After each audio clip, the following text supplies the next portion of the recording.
Good. Yes, it's recording. Very good. Should we get started? Yeah, cool. Brilliant. So welcome back everyone today to the Property Regeneration show. Today I'm joined by David from the Guru Growth. David, you want to give our audience a little bit of an introduction to who you are and where you sit within the organization and what you do? Yeah, we support high growth and scalable property businesses, and very specifically, our niche is dealing with service accommodation businesses all over the UK. Yeah. And a micro niche to that is property sourcing, but predominantly service accommodation right now. And we're doing a lot of work with regard to raising the money that they need to grow. Yep. And we're also plugging them into various experts to ensure that they can scale their businesses. So one of the major problems with of service accommodation is the lack of money, for a start. Mm-hmm. Lack of money. Yep. They've been told that they can do this and grow a business with no money down, which is just rubbish. It doesn't work that way. So we first and foremost look at raising an initial £10,000, throw that into the business, let that grow a little bit more, give it a little bit more. So over the first year, tending to be about £20,000 to £40,000. Yeah. And that's even if they're brand new startups. Ideally, they've got one or two properties already, but even if they haven't got a property yet, that we can do that. But we also help them from a modeling perspective, because quite a lot of the training that they've been doing, frankly, is great if they're going to run one or two or three little units. Yeah. But if they're going to get to 20, 30 or 40, then it's not very good, because they need to understand how to run a business. Mm-hmm. But before they can even get to that stage, they've got to have a really good deal flow.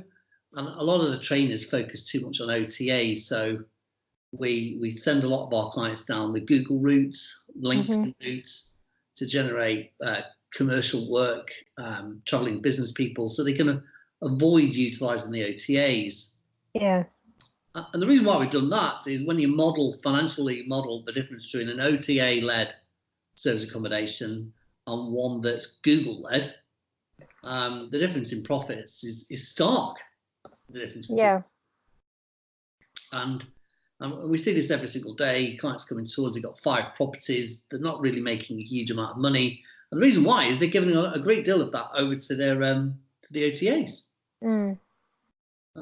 So number one is give them some money. It's very low interest rates at 6%. They repay it back over 5 years. Mm-hmm. We've got to be satisfied they know what they're doing. Yeah. Got the right mindset.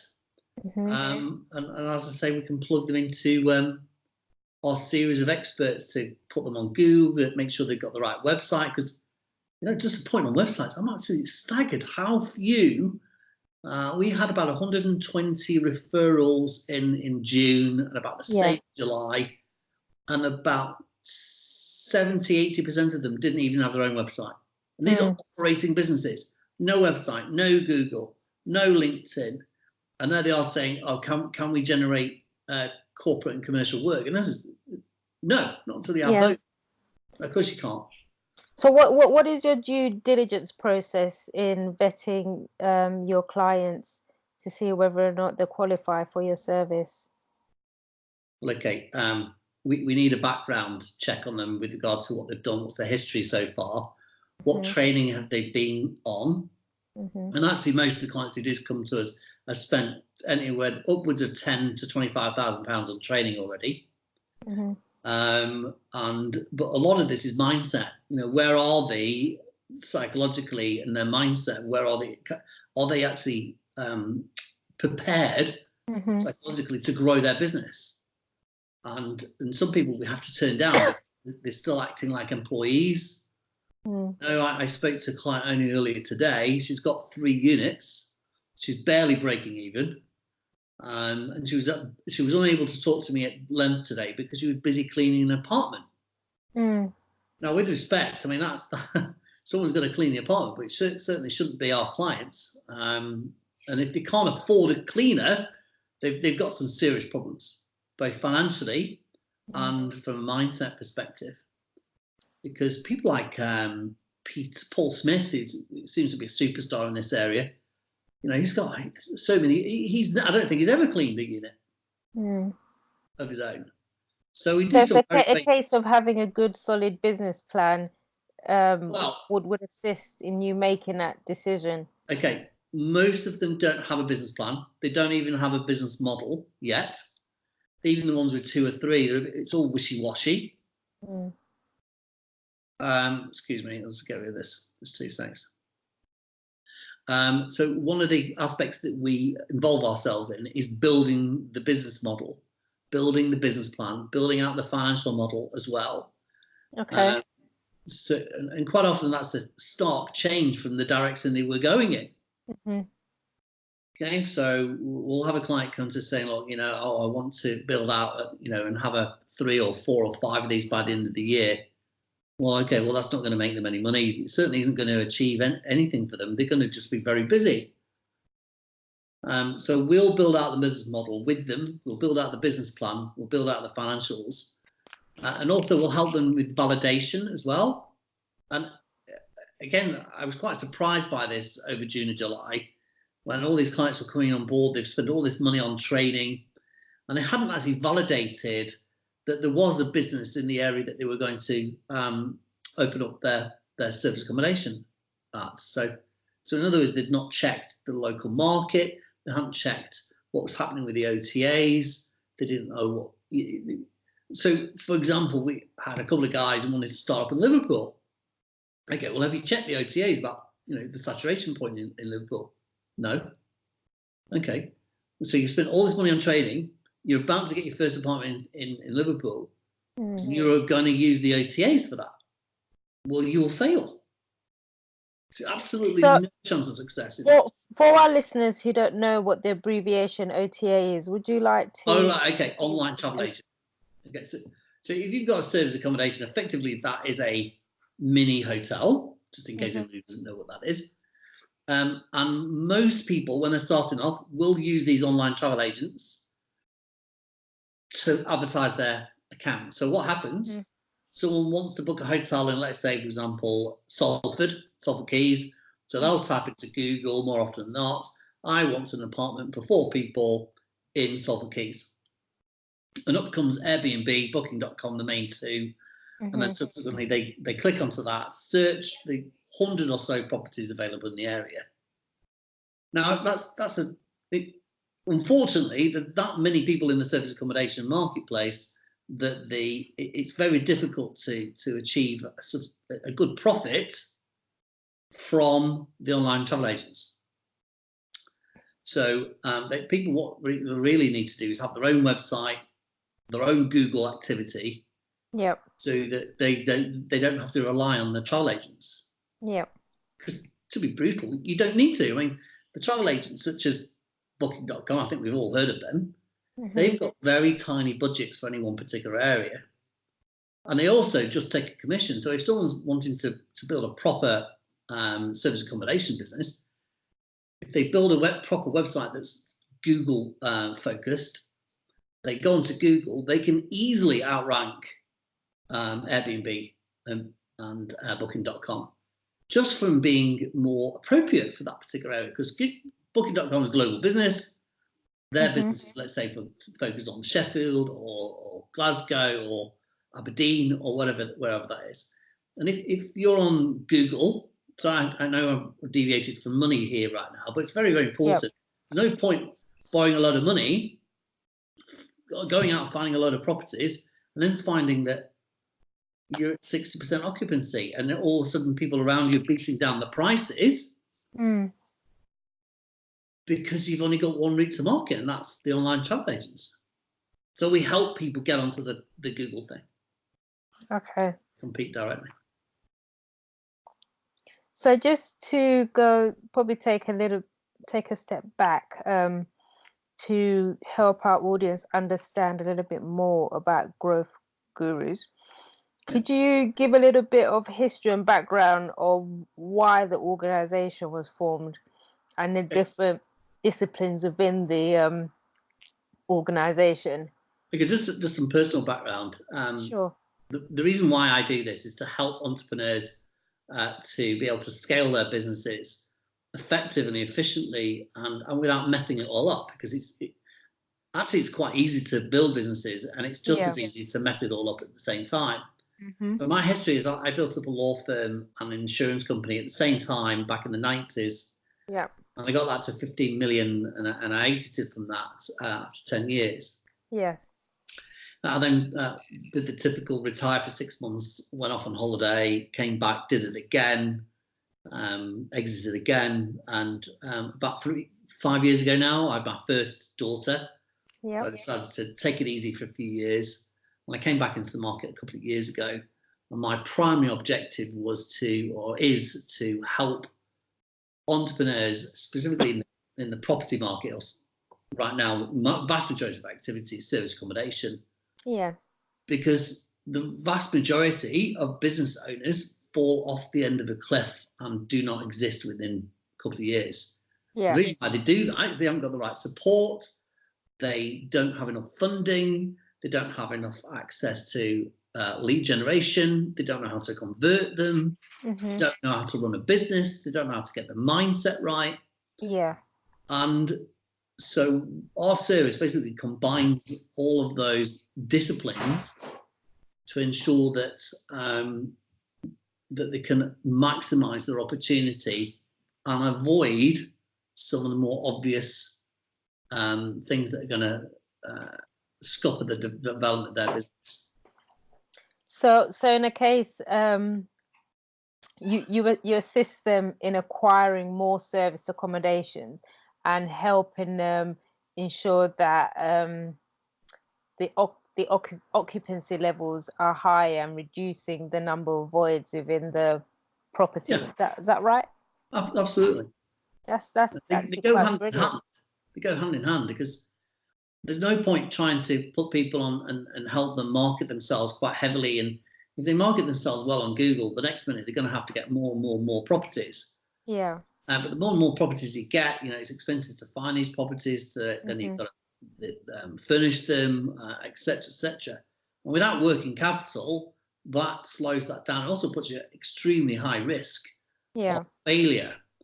So many service accommodation business falls over because they're expanding really quickly and they don't have the cash to afford it. Yeah.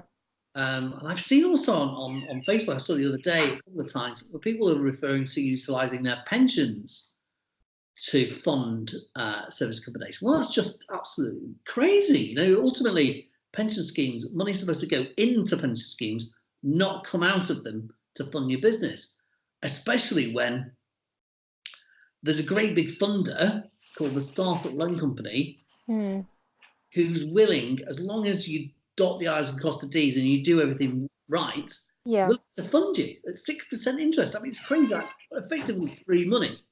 Yeah.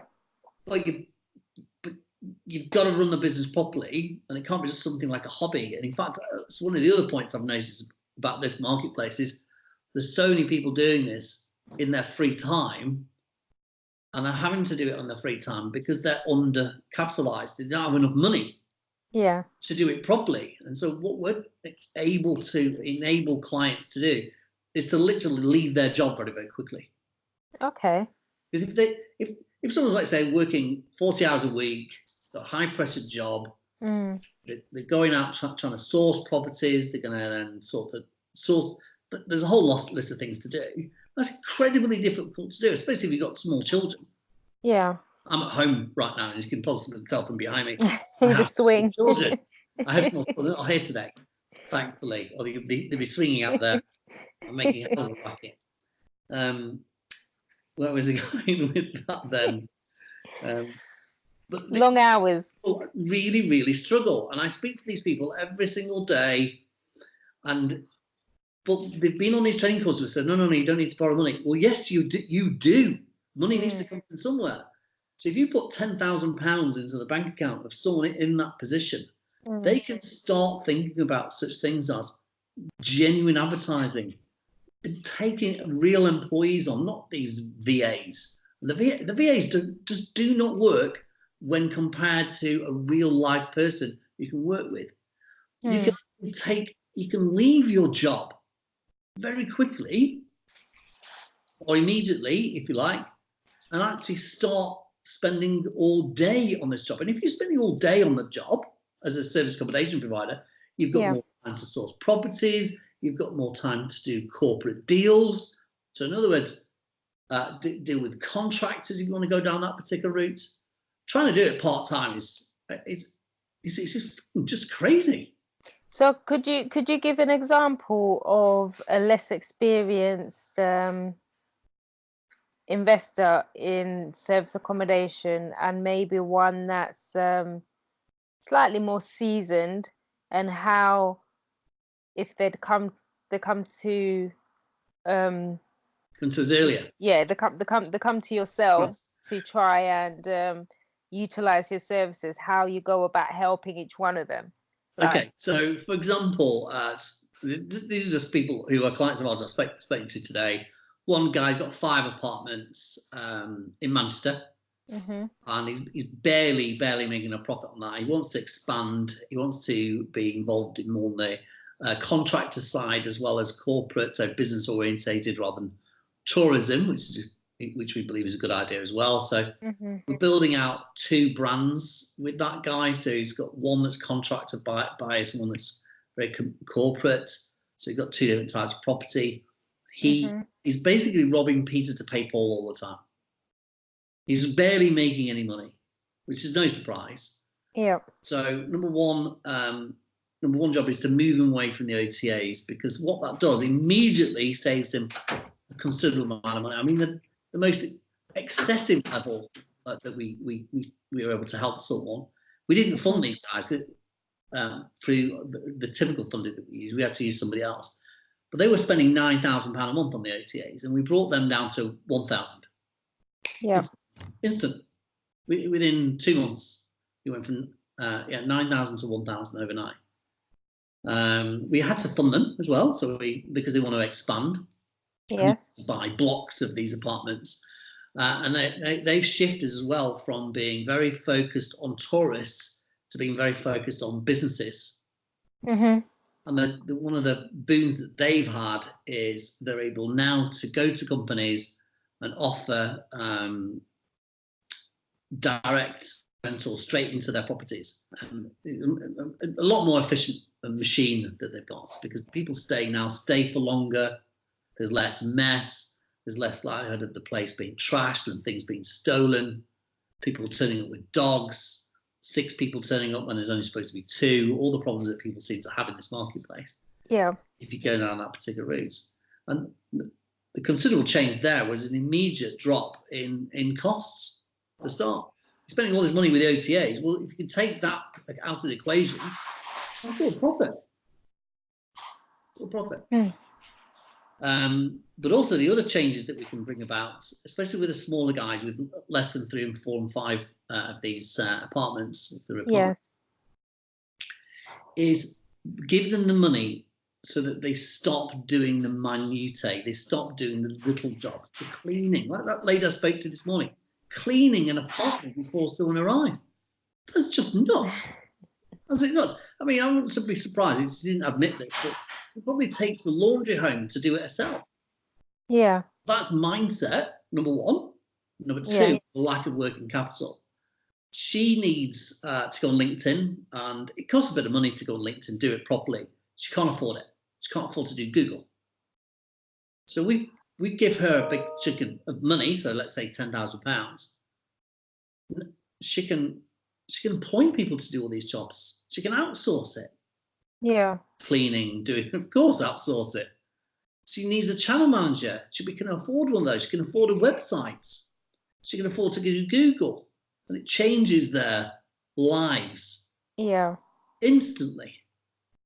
But if someone wants to go down this route where all they do is rob Peter to pay Paul, and they use the profit out of their business to go and find another one, and then rob the profit out of that one to go and find another one, they'll never have any money. They'll never get anywhere. And it doesn't matter whether it's service accommodation or any other business. Yeah. Strapping doesn't work.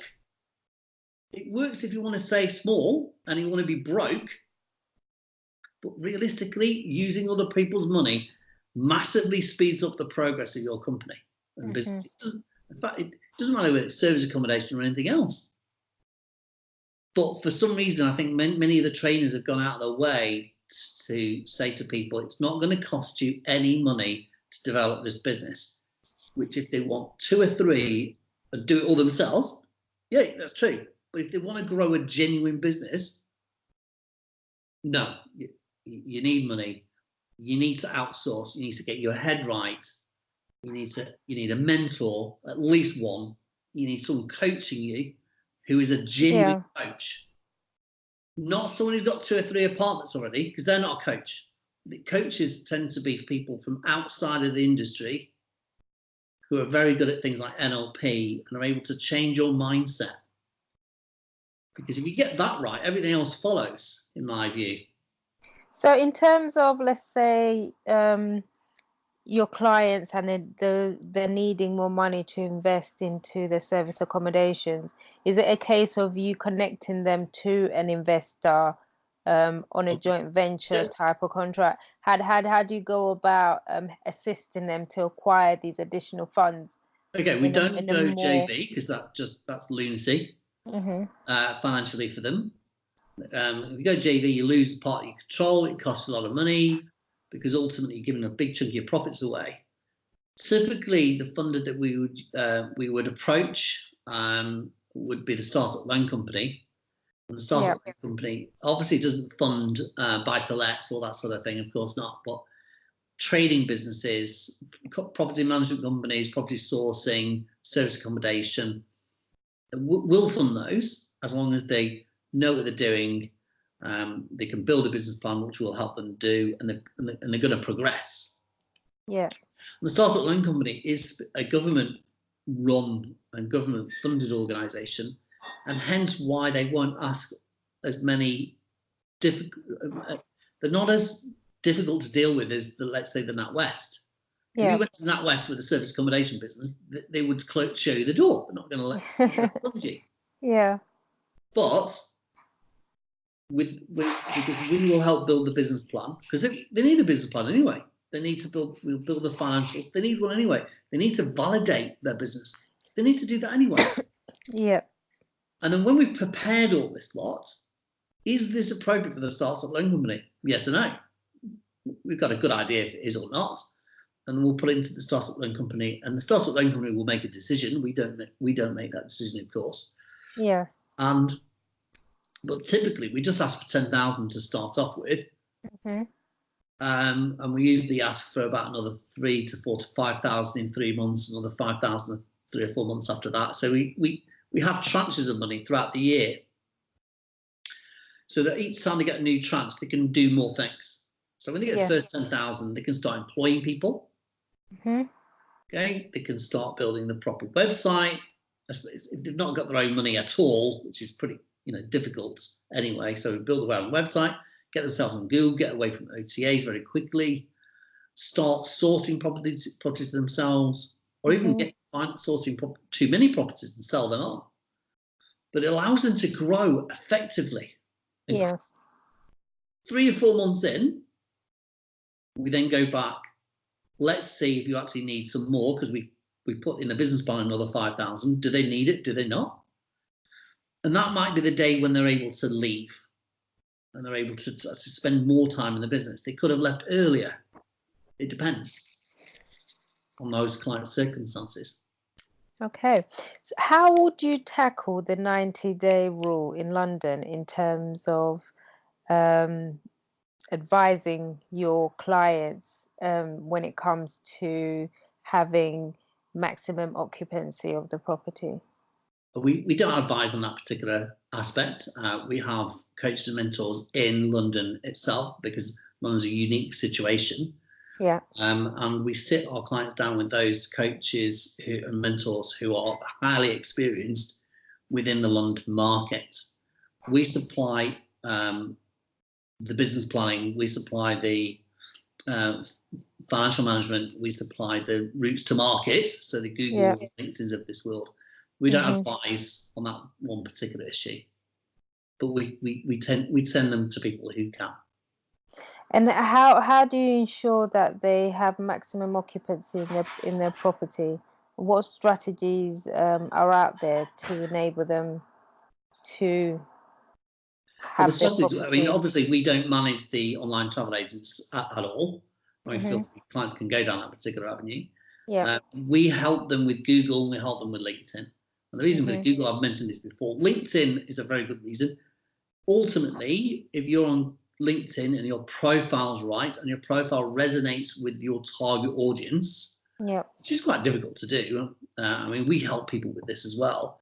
Yeah. And ideally, they should start inviting the types of businesses they want to book them, and that might be their HR director or HR manager. Yeah. And the good news about LinkedIn is that after a while of being on LinkedIn, people will recognise you as the person to go to, because there's so little activity, service accommodation providers on LinkedIn. They're all on Facebook.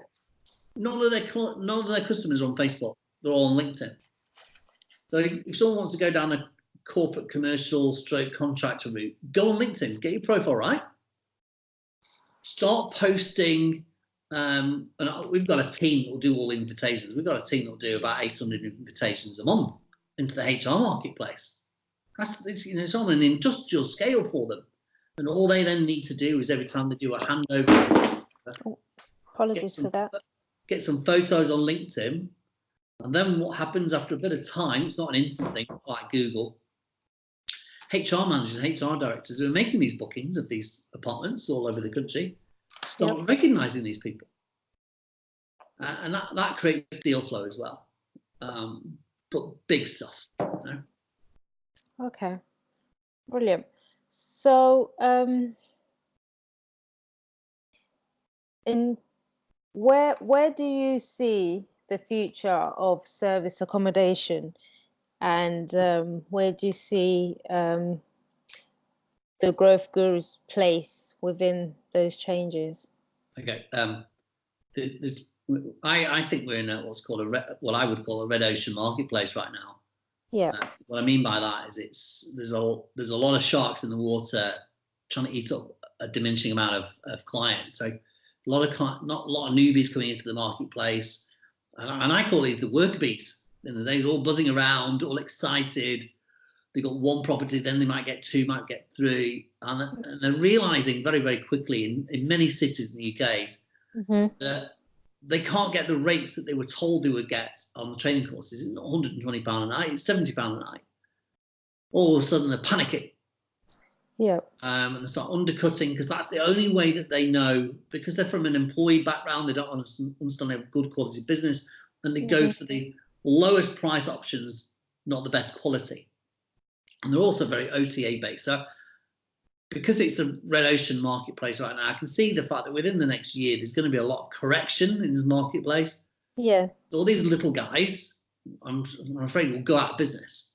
That will have a knock-on effect, a negative one from the agency's perspective, from clients who've trusted them, and unfortunately as well, landlords. Yeah. And at some point, you never know, in the next 3 or 4 or 5 years, the government might regulate it. But what's really important for anyone, if they're in this marketplace, is you need to get to a minimum size so that you're running a real, genuine business. And what I mean by a genuine business is an organisation that's profitable and operates without your day-to-day involvement. Yeah. So you get to a critical mass. If someone's at critical mass, because they've been well funded and they're also generating their own clients, they stand a chance of survival. The guys who are sub 5, sub 10, OTA based, running it part time, I think a lot of them are going to go under. Yeah. Sorry to say.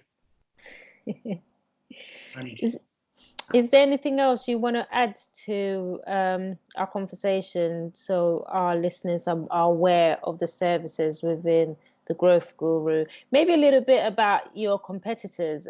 Is this like a niche within the market in helping service accommodation? Okay. From a funding perspective, we seem to be the only guys around. There's a lot of mortgage brokers, but we're not a broker. Yep. In any shape or form with regard to this type of funding. We don't broker it. So and I don't see any of those competing with us because they don't understand it. Yep. There's no competitors from a LinkedIn perspective. LinkedIn is incredibly powerful. We own a LinkedIn agency within the group, and that's called the LinkedIngurus.co.uk. So easy to find. Yep. There's no one competing with us with regard to Google. So there's a couple of guys around. I think it's called Boostly. Everybody tells me he's a great guy and he does a really good job. He seems to be training people on how to use Google. I don't believe in people training how to do stuff like this. Yeah. Because you haven't got the time. And if you're going to grow a business, you don't have the expertise either. That's so there's right. no one in this marketplace right now who's competing from a Google perspective. And that's the googlegurus.co.uk. It's a pretty obvious URL for that one. And also, people need to build websites. Now, some of the CMs build websites, but I'm sorry, but they're pretty poor, most of them. And our guys build websites that are Google optimized, which is really important because Google's going to be your main source of business. Yep. And our guys understand what they're doing, and that's the websitegurus.co.uk. And each one of those has a separate bunch of guys who understand Google, they understand LinkedIn, they understand websites. And they all talk to each other, so they all understand each other and can work with each other, which is incredibly unusual because most people work in silos. Say, oh, I'm a Google guy, or I'm a LinkedIn guy, or I'm a website guy. Well, they don't talk to each other, but at least ours all talk. So if someone is interested in seriously growing, we don't want shopkeepers who want 3 or 4 of these. We want people to have 10, 20, 30, 40 units because those are guys who are going to survive over the next few years. Yes. Okay. They're going to survive and they're going to thrive and they're going to be able to sell out to a big hotel group who starts panicking and needs to buy several of these companies out. And the reason why is we're in it for the long term. We want people to be clients of ours for 4, 5, 6, 7, 8, 9, 10 years. And unless someone has got to that critical mass, they are just simply not going to survive. Yeah. So anybody who wants to bootstrap, you're not going to survive. Sorry, it's a fact of life. I mean, I've got a book coming out next month called Go for Growth. It's all about growing businesses. Yeah. So anybody who wants a copy of that, I'll send them an email copy. It's not out yet, but they can have a read. But I have a strong history of building businesses. I've advised companies over many, many years on how to grow. I know what to do and what not to do. Yeah. And trying to scrimp and save, and not utilize other people's money and piggybacking people like OTAs is a recipe for disaster. And there's going to be some trainers out there who hate me for saying this. I'm sorry, guys. But people have to do this properly. Either do it properly or just don't do it at all. Go and get a job. So just touching on the book you've just mentioned that's due to come out soon, is that how to grow a business online or the traditional way? What elements of traditional and modern? The business, not the technical aspect. Okay, so in the real world, it's no difference about growing an online business or growing a real business. This is all about getting the mindset right, what you need to do from a team building perspective, what you need to do culture, etc. And it's the practical how-to stuff that doesn't matter whether you're online business is just the same as everybody else. That's just your route to market is online. You still have to build a business. You still have people who are doing the finance, people doing the marketing, people have to do the sales, people have to do the operations. It's all the same. It's just you can do things quicker, more effectively. I mean, for example, Google, you can become a global player. You can be a multi-million-pound business in months, whereas 10 years ago that was impossible.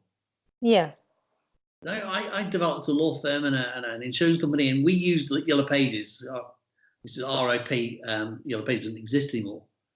But we absolutely dominated the solicitor section because there's £1 million a year, and we had up to 6 or 7 adverts in there, and we pushed everyone else out, and we were pretty much 90% of the market.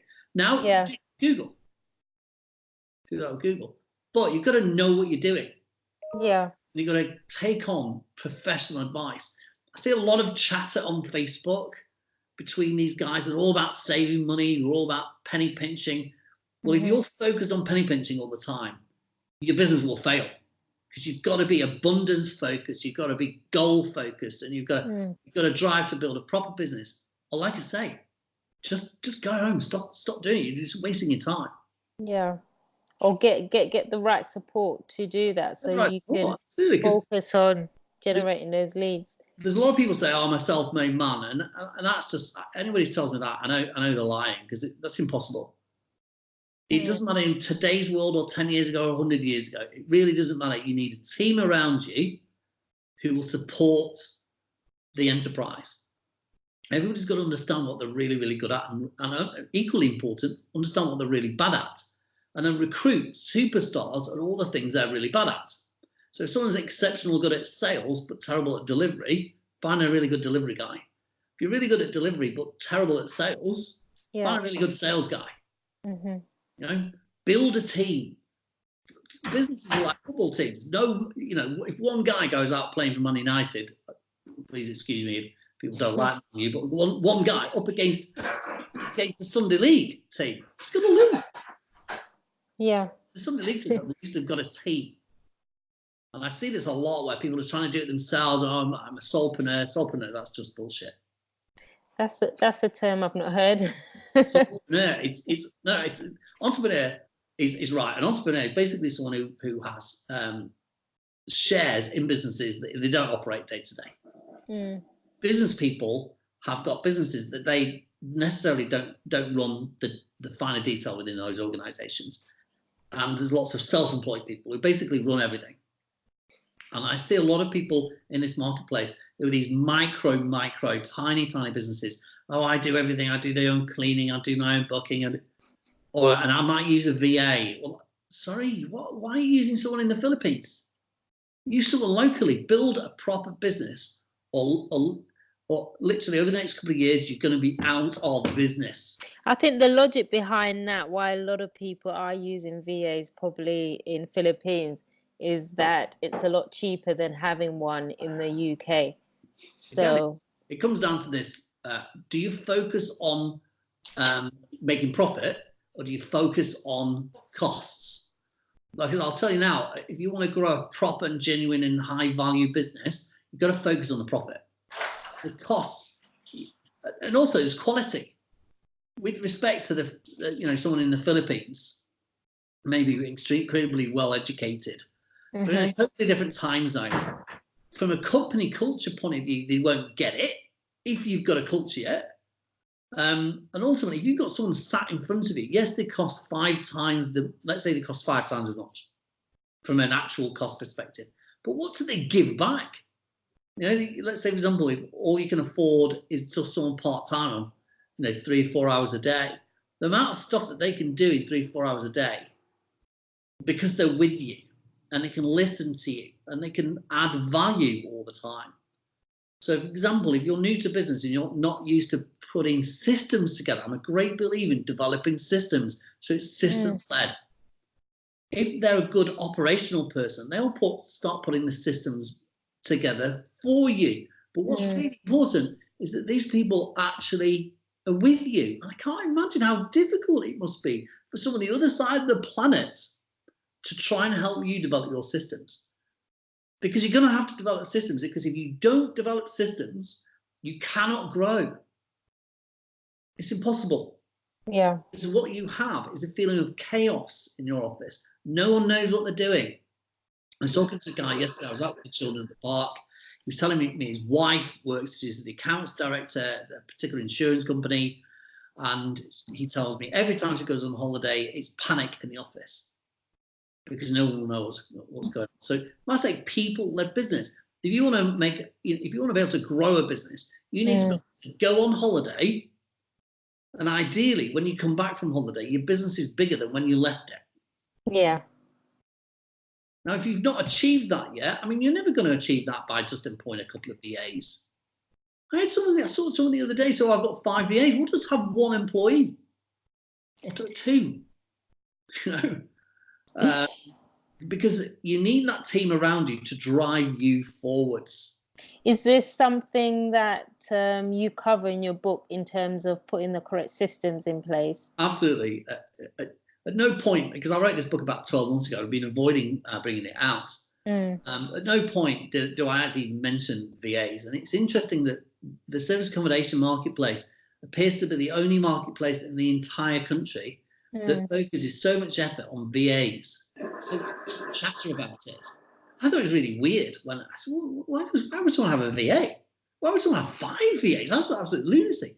Do you want to grow a business, or you're just a freelancer? If you're a freelancer and all you want to do is work from home outsource everything, but you're never going to be able to scale that. You'll never be able to sell it. Yeah. And during this, and there's more and more people pile into this marketplace, and more people get desperate. No, you have to either grow or leave, because you're going to die. And there's only my book goes on about systems. Probably about 20% of it is about developing systems. So businesses should be systems led. So you can actually walk away for 6 months. This is a sign of a really good business. Walk away for 6 months, turn your phone off, and you come back, and it's bigger than when you went. Yeah. Holiday. If it's not, you haven't developed the systems. There's a lady I met a few years ago, and she calls it McDonaldizing, which I thought was a really cool name for it. Yeah. So, ultimately, McDonald's, it's the same all over the world within reason. You can turn up at 4:30 in the morning, and some of them, if you really feel like that, you can have a McDonald's breakfast. It's the same all over the UK, slightly different than the US. Yeah. Because it's systems led. Yeah? Whereas there seems to be this thing in service accommodation. You must try and do things yourself, and no, rubbish. Do it part time. Work after. Work for a company first, then work out, and then slowly but surely. The business model works, but it doesn't work part time properly. Yeah, brilliant. View. And there's bound to be people out there who it has worked for. It's interesting. I have actually spoken to someone and said, I wasn't funded. It was self-funded. Yeah. No, it wasn't. His uncle funded him. Gave him loads and loads of money. Be like Donald Trump. I can't do a Donald Trump accent, so so I wasn't. I just built my own business up. He said, yeah, his dad gave him $200 million loan. That's why he was able to build a fucking business up. Or what? Where would he be? Yeah. Brilliant. Well, on that note, David, we'll have to cut the interview short. But definitely a lot of good nuggets there. Just the fact that your niche, the organization's a niche within the property market, I think will be a definite of interest to our listeners to search you out and find out a little bit more of how. LinkedIn. I'm David Hugo Hargreaves on LinkedIn. To differentiate me from all the rest of the David Hargreaves is on there, of which there's thousands. Yeah. David Hugo Hargreaves, and I look forward to chatting with anybody. If I can help them, that'd be fantastic. And if they can help us, we're always after really good coaches, really good mentors who've got a proven background. Yeah, we heard it here first, everyone. Okay. Sure. Well, thank you very much, and have a great day. Thank you. You too. Thanks, Bye-bye. David. Take care. Bye.